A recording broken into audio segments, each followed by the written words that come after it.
Good day, and welcome to the Q4 FY21 earnings conference call of Manappuram Finance, hosted by Antique Stock Broking. As a reminder, all participant lines will be in the listen-only mode, and there will be an opportunity for you to ask questions after the presentation concludes. Should you need assistance during the conference call, please signal an operator by pressing star then 0 on your touchtone phone. Please note that this conference is being recorded. I now hand the conference over to Ms. Nidhi Shah from Antique Stock Broking. Thank you, and over to you. Good evening, everyone. We have with us the entire management team of Manappuram Finance, led by Mr. V.P. Nandakumar. Without further ado, I would now like to hand over to Mr. Nandakumar for the opening comments. Over to you, sir. Thank you. Ladies and gentlemen, welcome to the Manappuram Finance Q4 FY21 conference call. We hope that all of you are safe and healthy along with your family and friends. The second wave has cast a dark shadow on India, its people, its economy, business and industry. Hopefully, the worst is behind us as things improve from here on. Apart from this soccer backdrop, let me turn to our fourth quarter results and the full year performance highlights. As you know, gold loans have the dominant share in our company's business mix. About 70% of our loan book is against gold.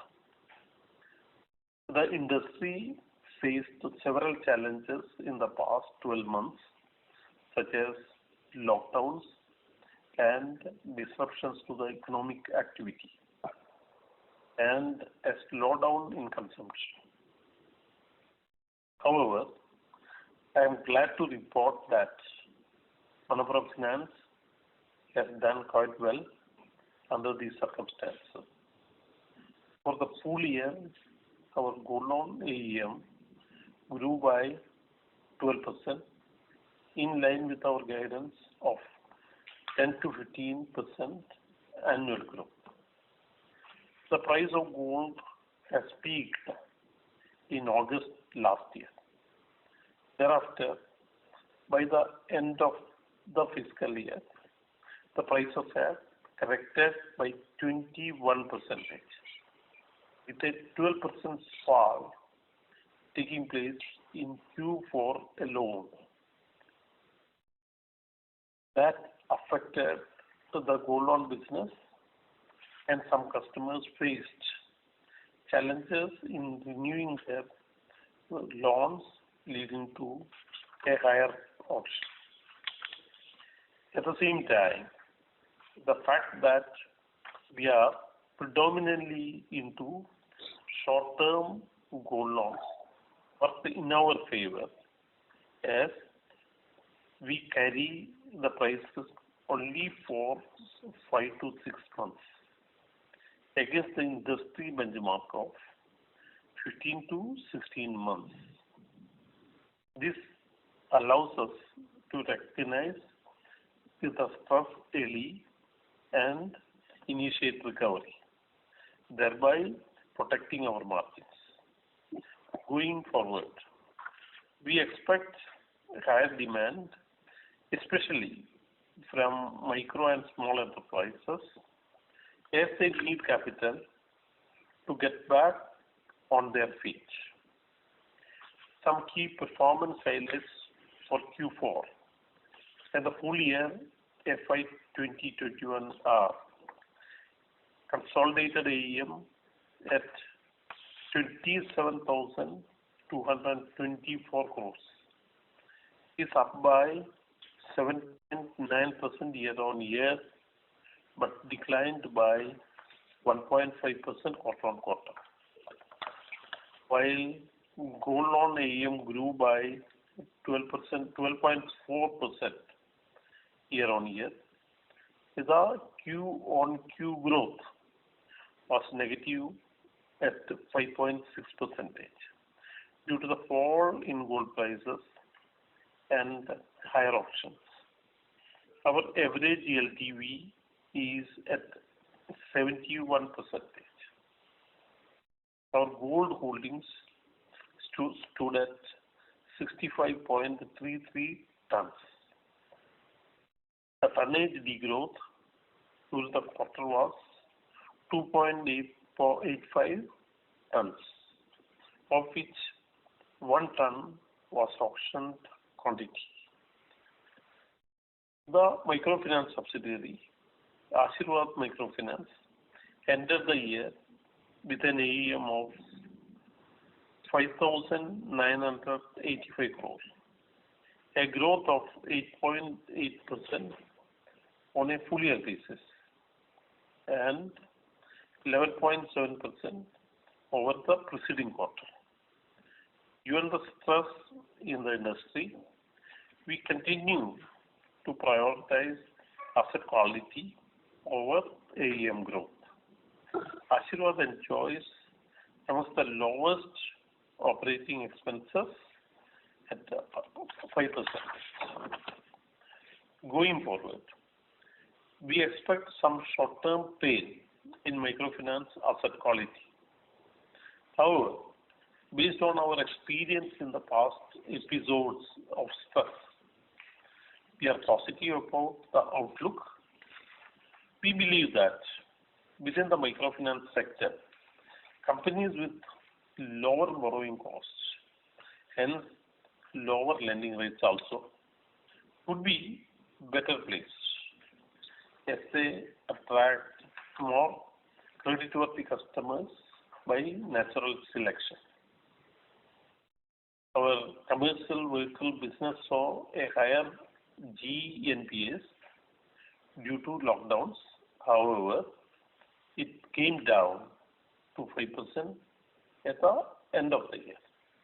Our housing loan portfolio is relatively small and has been steady in terms of asset quality, while reporting moderate growth in business. On the liquidity front, we are placed comfortably, and we continue to receive funds from all routes at competitive rates. The incremental cost of fund in Q4 was 7.95%. The overall cost of fund for the full year was at 9.1%.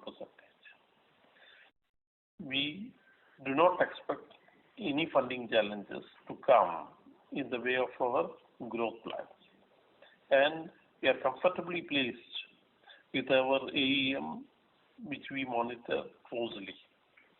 Finally, we are reporting a consolidated quarterly net profit of 468 crores for Q4 FY21 and 1,725 crores for FY21, which is our highest full year net profit ever. Thank you. Now over to our CFO, Mrs. Bindu A.L., for a detailed look at the numbers. Thank you very much, sir. Thanks to all our stakeholders for attending this quarterly update call. The year FY21 redefined the way in which we all think and live. We have accommodated once-in-a-lifetime crisis to strengthen and revamp our balance sheet and presented a healthy performance. Our purpose has helped us to stay strong despite the challenges in the external environment. In terms of collection efficiency and disbursement trends, in most loan segments are close to pre-COVID levels. However, the slippages for the system would remain elevated for the near term. The recent rise in COVID cases remain a key monitorable. Now coming to the operational overview, we are carrying surplus liquidity across all businesses. Cash and cash equivalents on hand was rupees 2,548 crore and undrawn bank lines was rupees 7,364 crore. Our CP exposure has come down to 6.5% against 11% a year ago. In the standalone entity, our ALM position has strengthened significantly. Borrowing cost declined sequentially by 18 basis points to 8.77% despite the significant extension in average duration of borrowings. Our consolidated AUM for Q4 was rupees 27,224 crore, up by 7.9% YOY and down by 1.5% Q on Q. The YOY growth was led largely by gold loans. Consolidated profit after tax was rupees 1,725 crore for FY21, up by 16.5% YOY. Whereas the PAT for Q4 was rupees 468 crore, grew by 17.6% YOY and down by 3.1% Q on Q. ROE on a consolidated basis was 26.4% and ROA was 6% for the quarter. Talking about the gold loan business, which constitutes 70% of consolidated AUM, the AUM increased by 12.4% YOY and down by 5.6% Q on Q. Gold holdings stood at 65 tons. During the quarter, we were able to add 3 lakh new customers and collateral of nearly 4 tons of gold. Gold loan average ticket size and average duration was rupees 44,600 and 100 days respectively. Total number of gold loan customers stood at 25.94 lakhs and the gold loan book at rupees 19,077 crore. Auctions during the quarter were rupees 404 crore. The sequential decline in AUM was largely on account of significant decline in gold prices by 12% during the quarter and 21% from Q2 disbursement level, and the disbursement number was rupees 93,000 crore, and this portfolio matured in Q4, which led to auction of collateral as well as higher than normal redemptions. As you would note, the short tenor of our gold loan product, which is 3 months, on average results in early recognition of NPAs compared to other players in the market who offer longer tenor gold loans. The company follows a policy of regular auctions in case of delinquencies. We are happy to inform you that we have not had any significant credit losses despite the sharp fall in gold prices given our regular auction policy. Our weighted average LTV stands at rupees 2,922 per gram or 71% of the gold price as on 31st March 2021. Our interest accrued was rupees 716 crore, 3.8% of gold loan AUM. Gold loan disbursements at rupees 44,630 crore compared to rupees 57,445 crore in Q3 FY21. Online book accounts for 54% of the total gold loan book. Coming to MFI business, Asirvad MFI AUM stands at rupees 5,985 crore, up by 11.7% Q on Q and 8.8% YOY, and this business reported a profit of rupees 4.1 crore in Q4 FY21 compared to rupees 17.8 crore in Q3 FY21. Our collection efficiency from MFI business was at 101% in March, and disbursements during the quarter was rupees 1,767 crore. Loan loss provisions at 5.71% of closing AUM. The company has a capital adequacy ratio of 23.3%. Coming to the vehicle finance business, we have reported an AUM of rupees 1,053 crore, which is up by 6.5% Q on Q and down by 21% YOY. Collection efficiency was 103% and 111% in Feb and March respectively. The home loans business had a total loan book of 666 crore, which is up by 5.2% Q-on-Q. It operates from 47 branches and reported a profit of rupees 5.3 crore during Q4 FY21. Collection efficiency was 95% and 101% in Feb and March. Collection efficiency for the quarter was 96% compared with 94 in Q3 FY21. Loans to NBFCs at rupees 183 crore and loan to SME and others at rupees 261 crore. Provisions and write-offs for the standalone entity during the quarter stood at rupees 12 crore compared to rupees 29 crore in Q3 FY21. We have provided additional provision of rupees 25 crore due to COVID-19. Our GNPA is at 1.92% as compared to 1.26% at the end of Q3 FY21. The board declared an interim dividend of 75 paisa on improved performance. Our capital position is strong and the company is well capitalized with a capital adequacy ratio of 28.9%. Company's consolidated net worth stands at rupees 7,307 crore. The book value stood at rupees 86.3. Thank you. Now we can go for the Q&A session. Thank you very much. We will now begin the question and answer session. Anyone who wishes to ask a question may press star and 1 on the touchtone telephone. If you wish to remove yourself from the question queue, you may press star and 2. Participants are requested to use handsets while asking a question. Ladies and gentlemen, we will wait for a moment while the question queue assembles.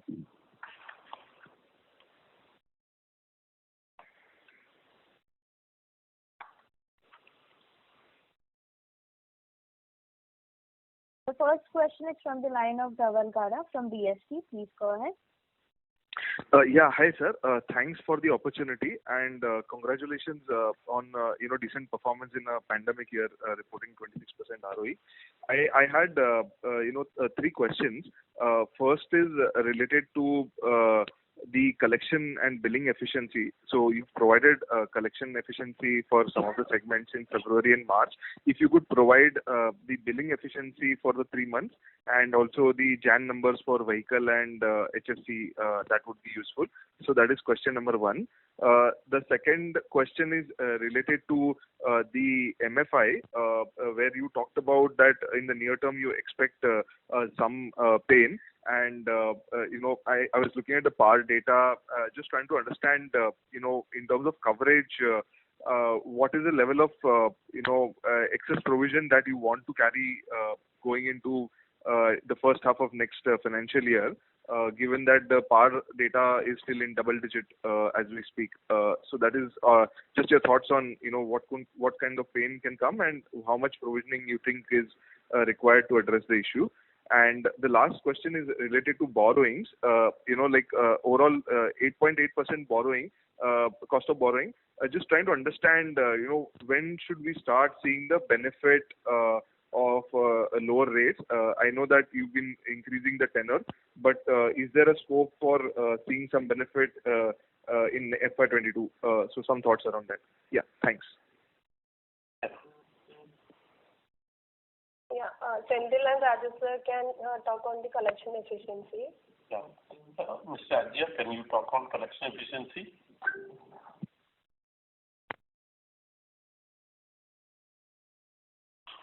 Mr. Ajay? Good evening. The collection efficiency for microfinance business increased from 99% in January to 100% in February to 101% in March. And as you notice this, from April again we have this scare of second wave. So there is a certain amount of dip in April, but it is much better than what we had witnessed last year. And going forward, we are in a much better position to address this based on the experience we have had in the last 12 months. On the provisioning question which you had asked, we had made a provision of 5.7% on the AUM, about 341 crores based on the Ind AS requirement, ECL requirements of Ind AS. And this was well-assessed provision to take care of our losses. However, while making this provision, while we had taken about 30 crores of provisions towards the second wave, we still have to assess the impact of the second wave of this. But I would say that considering all that and considering the higher AUM and higher AUM growth we are going to witness this year, the performance of the company, including all the provisions that may come during the year, will be much better than the current year. What was the dip in April? Sir, sorry, I missed that. You said there was a dip in April. What was the dip? Yeah, in April, because states like Madhya Pradesh and Chhattisgarh announced right in the beginning lockdown. Here in the region of 90, it is not very less, but the region of 90. From 101, it came down about 78%.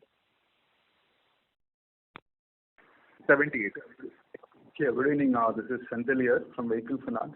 In terms of Vehicle Finance, our collection efficiency was 106% in the month of Jan, which increased to, I think, which was stable in the month of February around 105%. And in the March, it increased to 113%. Current bucket collections have been hovering around 90% in the month of March. We have both the commercial vehicle and the two-wheeler portfolio, but I think the collections have been similar. The percentages have been more or less similar in both the portfolios. On the borrowing cost, as you know, during the quarter, there was a decline in the portfolio and the opportunity for additional availments was less. And that is the reason the surplus liquidity, we were repaying the short-term maturities. Mostly CPs has come down.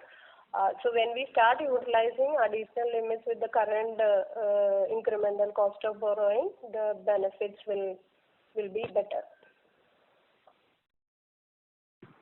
Understood. And on the first, the question related to write-offs, MFI write-offs, any comments on that?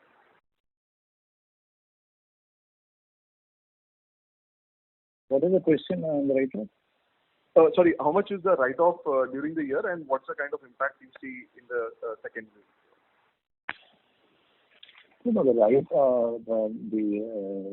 write-off was 145 crores during the year. And it is normally, we have provisions on the write-off, and the write-offs, we have a policy that anything which is over 180 days and which we feel has not been paid is written off, and we follow the same policy.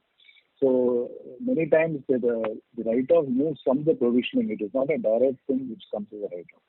So after that, we still have the provisioning in this balance sheet. We have charged about 300 crores for the year. Understood. I'll come back in the queue, sir. Thank you. Yeah, okay. Thank you. The next question is from the line of Shweta Daftarkar from PL India. Please go ahead. Thank you for the opportunity. So a couple of questions. Am I audible? Yes. Yeah, sorry. A couple of questions. So first one is, we have mentioned on slide 23 the reasons for tonnage decline. So I just wanted to know if auction-related decline was pretty sizable. Then what was the profile of these defaulting customers? Secondly, ma'am, you mentioned that there were almost 3 lakh addition of customers for this particular quarter. So is it that the redemptions have been higher than the new collaterals which came through these customers, and therefore that was also the key reason why the tonnage declined? So that is question number one. Question number two, this is related to the MFI. So in the MFI, if we look at zero DPD par, so quarter on quarter there has not been much of improvement. So barely from 18%, it's down to 16%. And so in the light of second COVID wave, how do you believe this zero DPD par will pan out? And lastly, ma'am, I just wanted to know the interest rate on the recent ECB raise of $15 million for Asirvad Microfinance. Yeah, that's from my side. So the reason for the gold loan reduction is, see, one, the price is down. So when the reset is happening, it will be at a lower LTV. The second is, of course, the cash flow of these customers, rural, semi-urban customers. The impact is there. So our gold loan is of a 3-month, gold loan product is 3 months. So in the next 3 months, unless they redeem it or renew that at the new LTV, they will not be able to, it will be auctioned.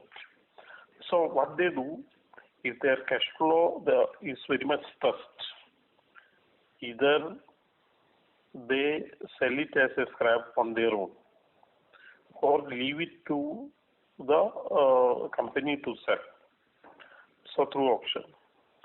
So we had an auction of around 1,000 ton, 1 ton this year. It was compared to normal situation. This 1 ton auction across all our branches is very high. So the reason is their cash flow was not comfortable. That's the reason. So the profile, you ask the profile. Yes, most of them are daily wage earners or petty businessmen or small-time entrepreneurs, self-employed people, farmers, small farmers. This is the typical profile of our customers. Just to add to that, you would remember Q2 we had nearly 1 lakh crore disbursement, and the portfolio growth was also good. For us, as majority of the portfolio under 3-month scheme, this portfolio will mature in Q4. So these disbursements happened at the peak price. From the peak price, there was almost 21% price fall if we compare the time of disbursement and the maturity. So because of the cash flow issues, the amount of the principal, part payment of principal was also a concern for the customers, and that resulted into higher redemption at the time of maturity. Majority of the customers redeemed, and another 400 crores we auctioned. So these are the reasons. So we have given the details in slide number 23. And on the ECB pricing, Rajesh sir, and the Ashirvad second wave. On this zero DPD, ma'am, the question is on the not a fast declining ratio. See, in Q2 we had about 21%, and then it came down to 17% in 17.4 in Q3, and as of March it is 15.74%. What happens in a microfinance business, unlike other businesses, once a person enters the 0 to 30, it is extremely difficult for them to keep paying 2 installments at one time to bring it back to normalcy. So the aim is more or less, the company's policy is to make sure they continue to pay that one particular installment so that they don't move to the next bucket. So the focus is retaining that particular bucket itself, at the same stage. So that's why you're not seeing a major drop, but that is not a big concern for us because we know that ultimately the tail gets extended and the payment is made. Addressing the second wave, unlike the first wave where we were totally caught unawares and we couldn't do anything for nearly 4 to 5 months because of the moratorium given, here the resolution RBI has come out with the guidelines and May 5th itself for a resolution framework which a company can do based on these stressed geographies. And the company is working on it. By end of May, we will be in a position to address any increases in this 0 to 30 bucket because of this new second wave. And we are in a much better position to address this. We are very confident that this ratio will, as the AUM also keeps growing. The second point was the AUM growth is not good that much in the FY21. And as the AUM keeps growing, all these ratios will look much better for us. And I'm sure that in the coming quarter, this ratio will also show a declining trend. On the ECB, we have done this recent transaction about 9.7%. And it's again a landmark. We did one last year, and this is again a landmark transaction considering the state of the MFI space and the confidence the lenders have in the space and also the company and the group. So we feel it is a very significant transaction. That's why although the quantum is not very large, we felt that it's something which we should talk about. Sure, sir. I'll come back in the queue. Thank you. Thank you. Thank you. Ladies and gentlemen, in order to ensure that the management is able to address questions from all participants, request you to please limit your questions to 2 per participant. If you have a follow-up question, you may rejoin the queue. The next question is from the line of Pratik Agrawal from ASK Investment Managers Limited. Please go ahead. Hi. First I thought the presentation that you have brought out is pretty interesting. So thumbs up to that. A lot of additional data has been provided. 2 questions are related to the performance of the quarter, which I thought was good in the context of times.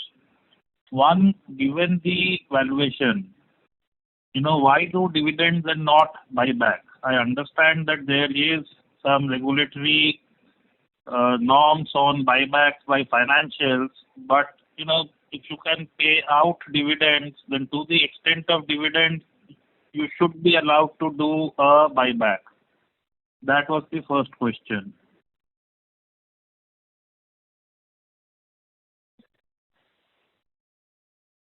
So the buyback, you are aware about the regulatory challenges. Yeah, I am aware there is a leverage thing which is there, but I really think that the regulator has a larger buyback in mind when they put that limit. The point is, if dividends are allowed and it is money going out of the company, then with that money, buybacks should be allowed. Yeah. So, see, we are very conservative as far as our dividend policy is concerned. Yeah, with the improved performance, we have increased our dividend also by 10 paise during this quarter compared to the previous quarter.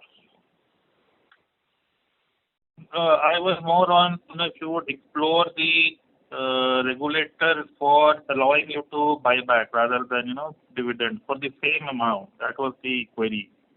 Did you touch base with the regulator for buybacks? No. There are regulatory guidelines in this regard. Yeah. Okay. The second question was, I was looking at microfinance guidelines, and in the guidelines it says, correct me if I'm wrong, but 85% of a microfinance NBFC has to be unsecured small ticket loan, what we understand as microfinance. But 15% of the book can be anything else, and there is no cap on interest rates also. If that is right, can you use Ashirvad to also diversify its activity into other high yield spaces, maybe including gold as well? Yes, sir, we have already started that in our portfolio of 5,985 crores. We have about 45 crores of other assets, about 42 crores of SME assets completely secured, and 2.5 crores of gold assets. And as we speak, we are this year we are going to have a much larger portfolio of gold assets using the knowledge and know-how of the parent company. We also want to develop gold loan businesses in areas where they are not currently present and where the Ashirvad is present.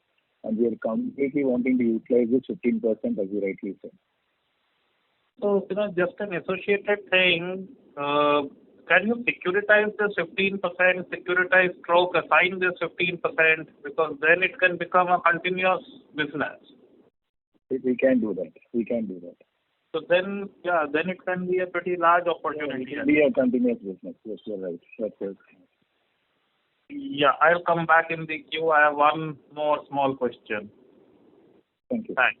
Yeah. Thank you. The next question is from the line of Shubhranshu Mishra from Systematix. Please go ahead. Hi, couple of questions. The first one is we're carrying a huge amount of liquidity on our balance sheet. As the bond markets have thawed and banks are also lending at lower rates. So why are we carrying such a huge amount of cash on our balance sheet? Given the fact that a large portion, 70% of our consolidated is gold loans, which is fairly liquid in itself. That's the first question. Second is, what is the quantum of write-off that we have done in the standalone book, and how much of that is from the vehicle finance loans? And what's the kind of provision that we are carrying on the standalone book? These are the two questions. And the third question, it's actually a data keeping question. What is the proportion of the gold loan AUM which is more than 1 lakh ticket size? Okay. So our business is a cash-oriented business, so all branches should have some retention amount. So that is one reason for cash. And as you are aware, this HQLA maintenance also increasing the cash balance. And on an average, we will be maintaining another 15 or 20 days repayments in cash. So the quarterly numbers are not the average numbers, and quarter end, there will be some pressure for availment, and that is the reason quarterly numbers may be high, but this is not the average which we are maintaining during the quarter. And on the provisions, in the standalone entity, we are holding nearly 200 crore provisions. So that is 104 crore for gold loan and another 100 crore for non-gold businesses. Vehicle finance is holding nearly 63 crore provision in that 100 crore. And the last thing is on the, what is the last question, Shubhranshu? Proportion of? Ticket size more than 1 lakh, what is the proportion of AUM? So, outstanding, it is 50%. 50%? 41% is more than 1 lakh. No. In terms of non-outstanding, 62% is more than 1 lakh. Thank you. In terms of non-outstanding. In the case of customers, it is 20%. Thank you.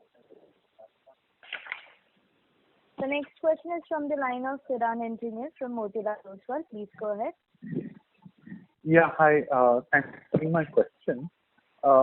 Firstly, on the gold loan business, I just want to understand now that the LTV arbitrage is over between banks and NBFCs, how are you seeing competition shape up over the last couple of months? And also, what percentage of customers roll over their loans when their tenure ends?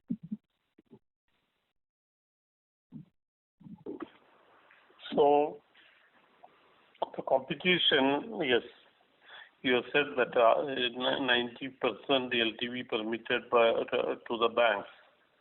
That period is over from the last quarter. So there is a good opportunity for the growth in the AUM. Now the situation is almost half of our branches are not able to work because of the lockdown. I think when the branches are open, which we are hopeful of towards the end of this month, all the branches, yes, the growth opportunities would be good.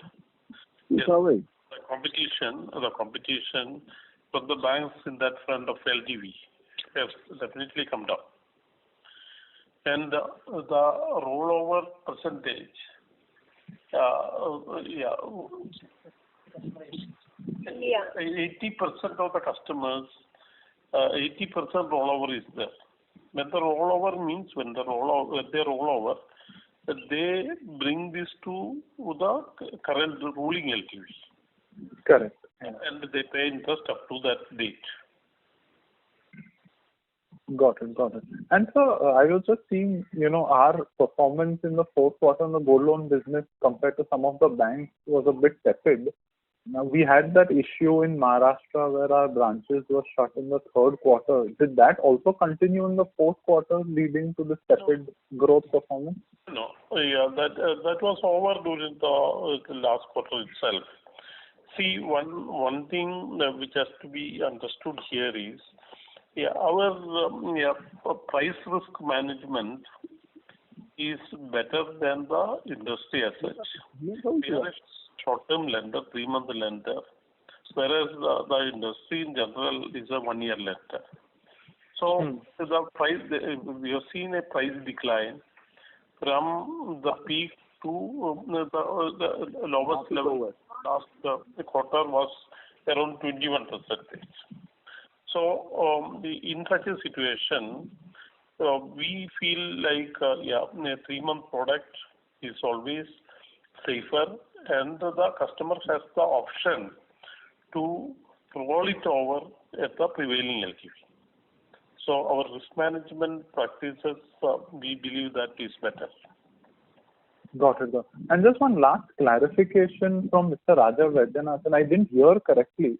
The collection efficiency in MFI was 78% or 98% in April? And what was it in May? No, the collection efficiency dropped by 7-8%, I think. Oh, dropped by 7-8%? Yeah.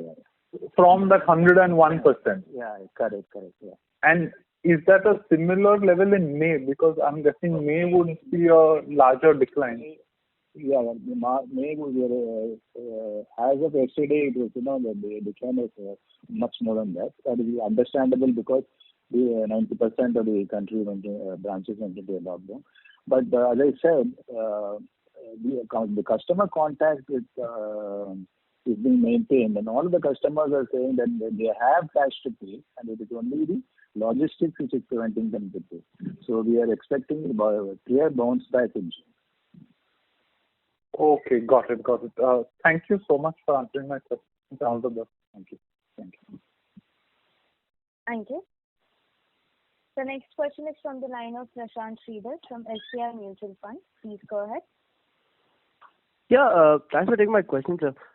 Just on the MFI bit, if you get some more color on, say, disbursements policy, what would be the policy on disbursements to existing customers or 0+, and what proportion that would be of our total disbursements in Q4.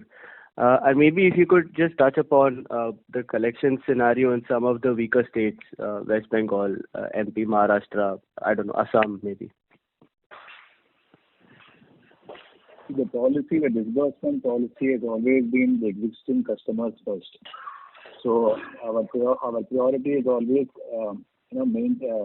retaining of existing customers by giving them a higher ticket size. Obviously, even these customers should be non-defaulting customers and should have been paid on time. That policy continues. It will continue to be the policy. It will continue right across. But what we do during a crisis period at certain times is we try to convert them 1 or 2 installments earlier so that they have a cash in hand and it's easier for them to pay the installments. That is the only change we make during difficult times. Otherwise, the policy remains the same. In a proportion of new members to existing members will always be more.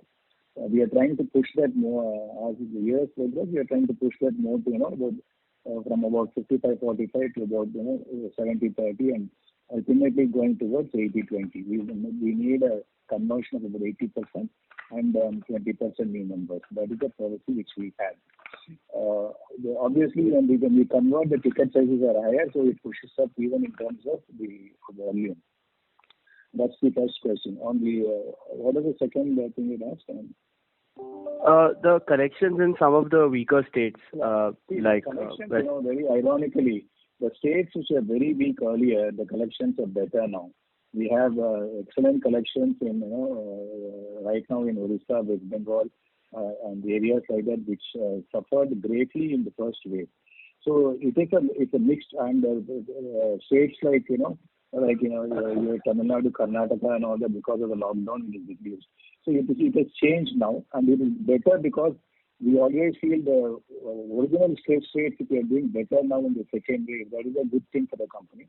And that is why our optimism is also based on that particular point, where the states of the COVID-1 impact, it is not impacting them economically now, it is more impacting them more humanitarian grounds. And we found that among our borrowers, the people who are affected by this are a very, very small proportion. And that is the reason why we feel that collection, once the lockdowns are lifted, will definitely bounce back to the earlier levels. If not March immediately, at least to 90+% in June, and then going forward, it will definitely improve more. All the states are doing better now. Sure. And just one data keeping question. Across the different loan products that Manappuram does, if you can get the stage 2 and restructuring numbers as on date, that's it from my side.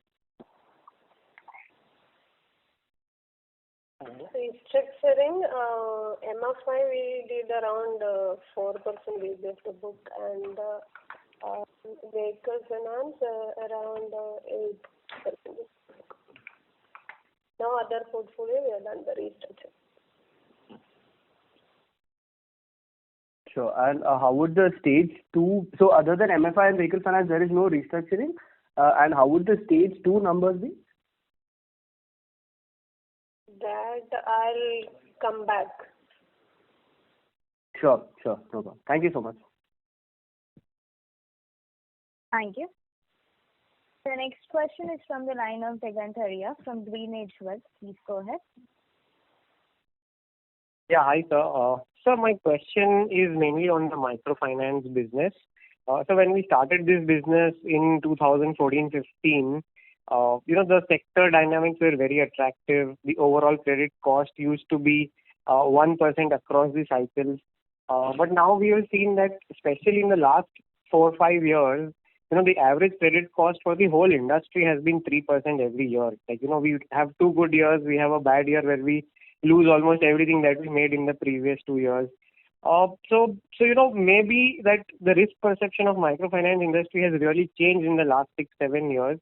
So Manappuram as a company, do we have anything in mind in terms of rethinking our microfinance strategy, that maybe we want to cap the microfinance loan book at X% of our overall loans, or maybe do safer products in microfinance, which I saw marketing material saying that we'll do gold loans in Ashirwad. So sir, any thoughts on this would be appreciated. So that's my first question. See, the last 3-4 years were unusual years. One, because of the demon. Demon has hit the microfinance customers the worst than any sector, because they were in the cash economy, then they were relying on the cash economy. So that was a big hit. Then the pandemic. That also hit the microfinance profiles very badly. Even in spite of that, the microfinance industry has come back. So these impacts were at a shorter duration. That is the reason. We believe in the strength of the microfinance industry. It will come back. It will come back to pre-pandemic, demon period very fast. So one thing needs to be taken into account here: the resilience of this business in confronting these pandemics or the challenges like demon, etc., etc. So we believe that microfinance business on a sustainable model can bring forth an ROE of over 20%. So it's a good ROE in any lending business. So we stick to our plan of having microfinance business in our fold and we expect that to be around 10 to 15% of our consolidated portfolio. So you said 10 to 15, or sorry, I did not hear that properly. Yeah, 10 to 15% we feel like would be the ideal situation. Yeah, the other businesses are also, secured businesses are also growing. Like gold loan, we expect 10 to 15% growth. Yeah, affordable housing, we expect a higher growth percentage. The commercial vehicle segment and secured MSME business also, we look forward for a higher growth percentage. Okay, sir. So 10 to 15% is a good number, sir, because as I see now, we are like 6,000 crores out of 26,000 crores, roughly, 23-24% of our loan book is in microfinance. And somehow, this microfinance business brings a lot of volatility in our, profitability, because gold is a very steady business. We have exceptional ROEs and, very well run gold loan business. But yeah, so the 10 to 15% cap overall means that, maybe in the next 5 years, gold and microfinance should probably grow at the same rate, right? Because otherwise the proportions won't balance out. Yeah, it will be like that. See, in gold loan business, the situation is because of the situation. One, the cash flow of the gold loan customer file has hit very badly because they are also mostly from the bottom of the pyramid. Then the other issue was the sudden decline, unusual decline in the gold price. So, see, what has come for auction now in our case is what we have lent at the highest LTV in terms of amount, at the highest gold price. So it has come to the lowest, auctions had to be conducted at the lowest price during the last 1 year. So the last 6 months, it has to be conducted at that lowest price during the last 6 months. So this has led to a decline in the portfolio, which will be adjusted, which will be corrected in a steady price. No, sir, yes, I have been tracking you for a long time, and I do know that, we take the hit upfront and other players take around 1 year to take that hit. So that's completely fair. So, sir, my second question was on this gold loan business itself, that, see, in the last 14-15 months, a lot of banks have entered. As you rightly said, a lot of them don't have the back-end infra to auction the gold on time, or, the risk management they are still learning. But, sir, one thing looks clear that, maybe some banks will stay in this gold loan business even if those LTV relaxations are not there, and even if the growth is not as good as in the past. So what is our learning, maybe if some of our customers or employees have gone to the banks, or, what is our learning in terms of how do we react to this, new set of players who will probably be there for a longer time now? So that was my second question. Yeah. See, the banks are there in the gold loan industry over a century, in fact. So why they don't want to scale up? So their approach to these short-term loans for small tickets is very different from a specialized player like an NBFC. So we have the wherewithal to dispense our customers in a matter of 10-15 minutes. Whereas in the bank counters are open from 10 o'clock, they are available up to 1 o'clock for gold loan customers. These doesn't suit. Many of our customers redeem during the first week itself. One-fourth of our customers, one-fifth of our customers redeem during the same month. For such a loan of 20,000, 25,000, wasting a day for pledging or release may not work for them. It becomes really too costly for them because they lose 2 days' wage going to a bank. So the bank customers and our customers are different. Now you are very right, absolutely right, when you say recently we have seen an aggression from banks. There are 2 reasons for that. One, their other lending opportunities were limited because of the risk aversion for some time. They had some risk aversion. Any lender had their own risk aversion before taking steps. after the last year's lockdown. So that is one reason. Then they thought of going to the safest business. So the second thing, they had an opportunity to lend up to 90%, and this has helped many of them to refresh their other NPS. So these are the two reasons for that aggression. Now that 90%, many of these lenders would feel like it was not a good decision, even though there was a regulatory permission. The reason is currently what they carry, their lending amount, the principal itself is higher than the current price of the gold. So I don't think the NBFCs will have a sustainable competition from the banks. And the opportunity for NBFCs is very large because as per our assessment, 75% of the gold loan market is still dominated by the unorganized players. Right, sir. So thank you so much for this clarification. Sir, wish you all the best for the coming years. Thank you. Thank you.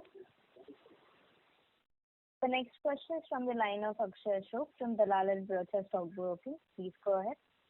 Yeah, hi sir. Thanks for allowing me to ask a question. Yeah, so I just have two questions. This plan to like, are you planning to launch an IPO and what is the timeline? And then I want to know what are the unique customers you have in gold loan, like only people who have taken a gold loan and not taken both a microfinance loan as well as a gold loan.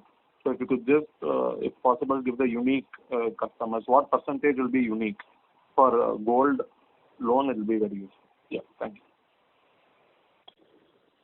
So the IPO plan for microfinances is what you have asked, right? Yeah, because I read an article that you had made a comment that we are planning to hive off the microfinance business. I just want to know what is the plan and what is the timeline by which.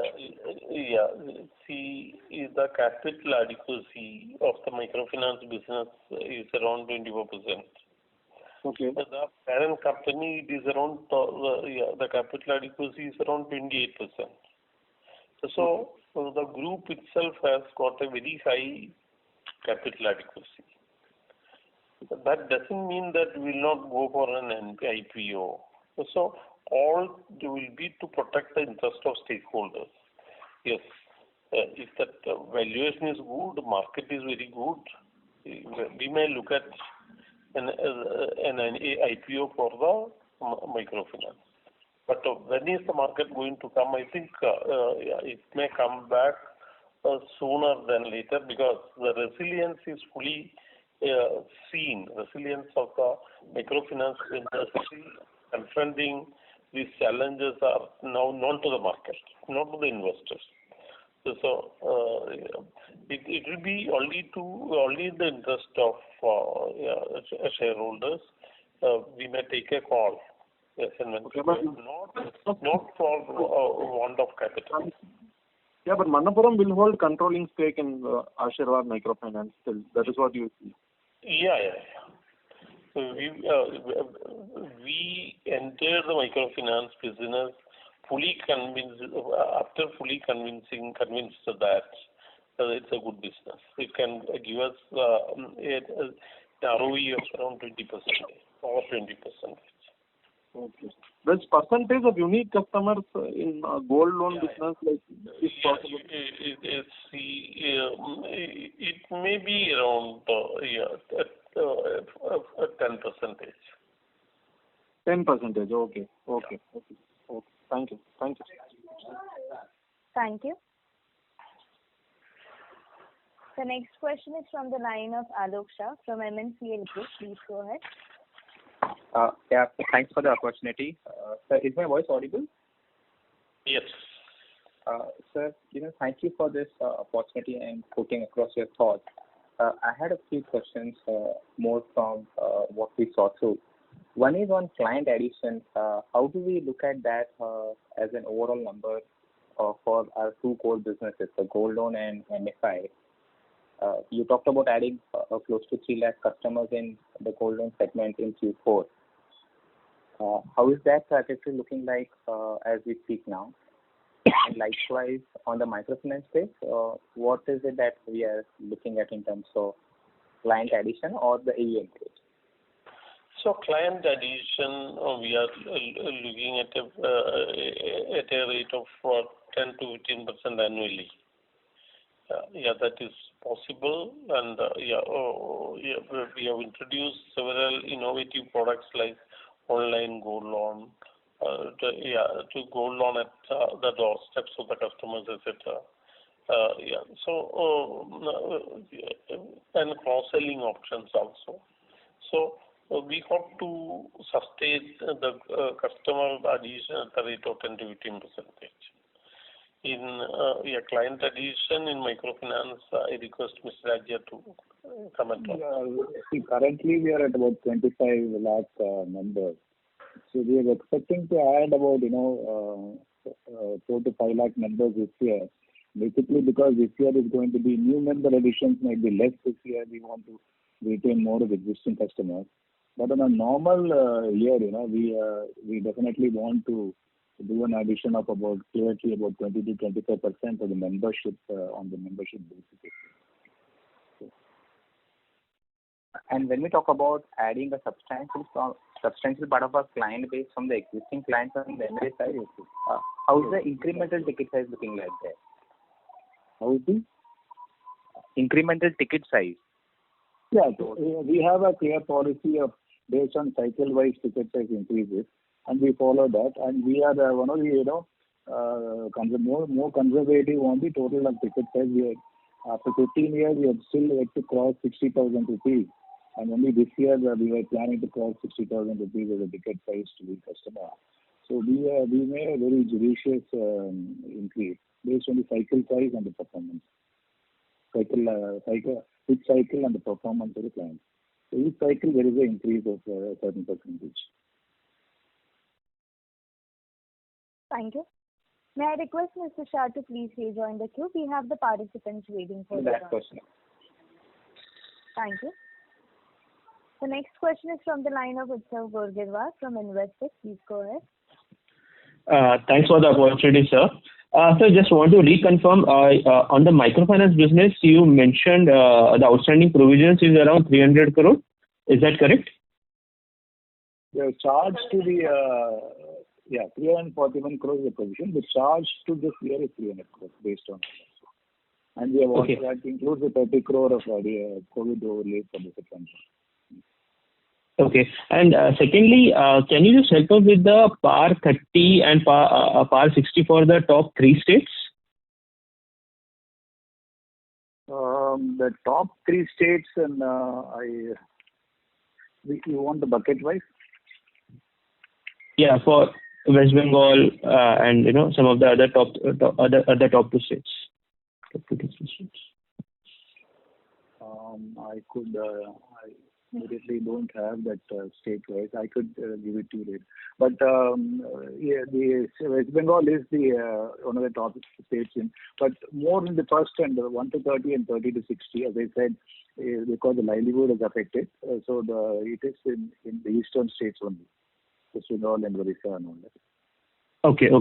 So secondly, on the gold business, so in the presentation you highlighted that going forward you and focus on the new channels, which is into doorstep business through DSAs.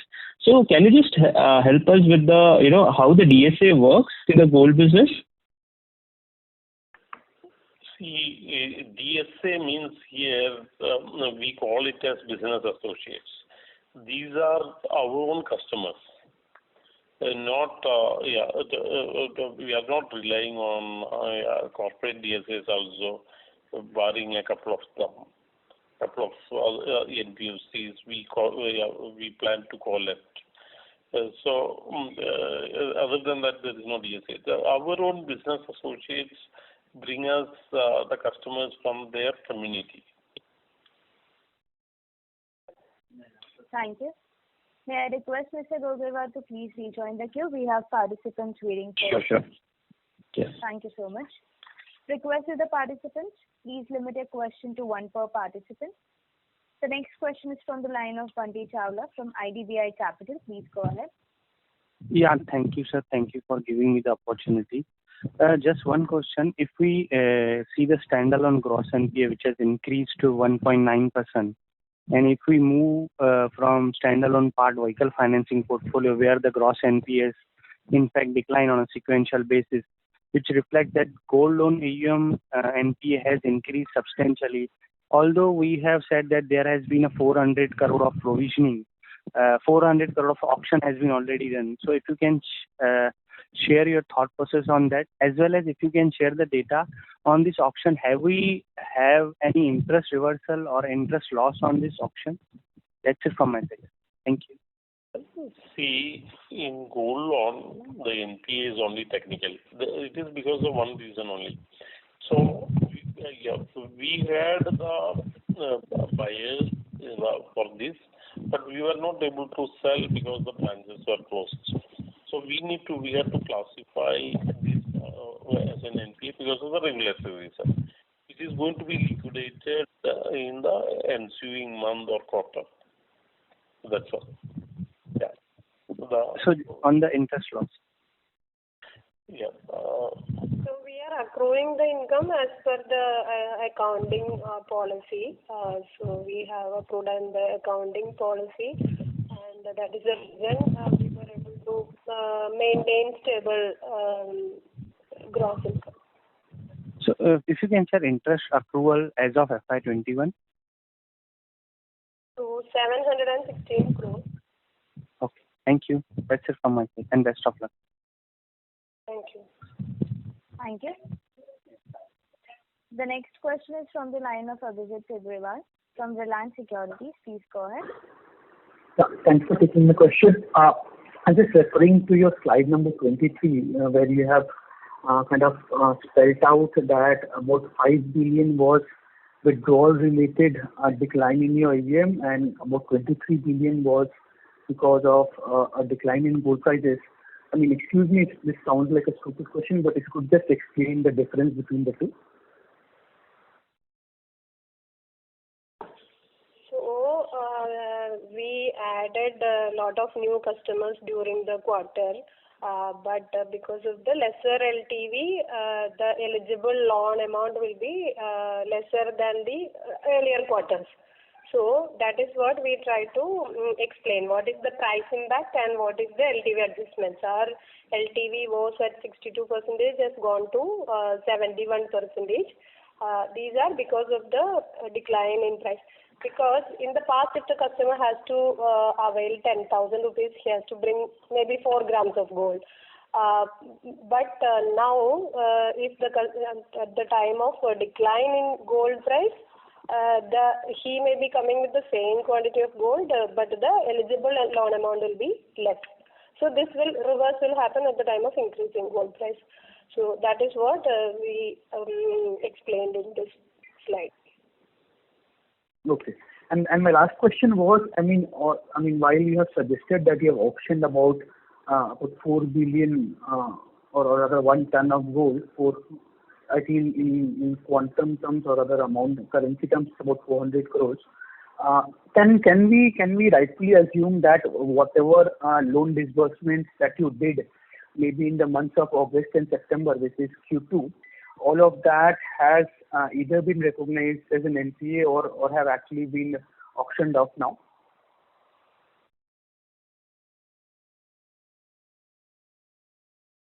In other words, is there a proportion of the book where you would have done disbursements where gold prices were at its peak and they are still sitting in your book now? The gold price, when it was peak, yeah, these were auctioned. Okay, all right, sir. Thank you so much. Thank you. Ladies and gentlemen, this was the last question for today. I would now like to hand the conference over to Mr. Vidisha. Thank you, and over to you. Thank you everyone for joining the call, and I would really thank the management for giving us an opportunity. We can now disconnect the lines. Thank you. Thank you. Thank you. Thank you. Yes. Thank you, sir. Thank you, Nandakumar, sir. Thank you. Thank Thank you, you so Mr. much. Raja. Thank you. Yeah. Thank you, sir. Thank you. Thank you. On behalf of Antique Stock Broking, that concludes this conference. Thank you for joining us, and you may now disconnect your lines.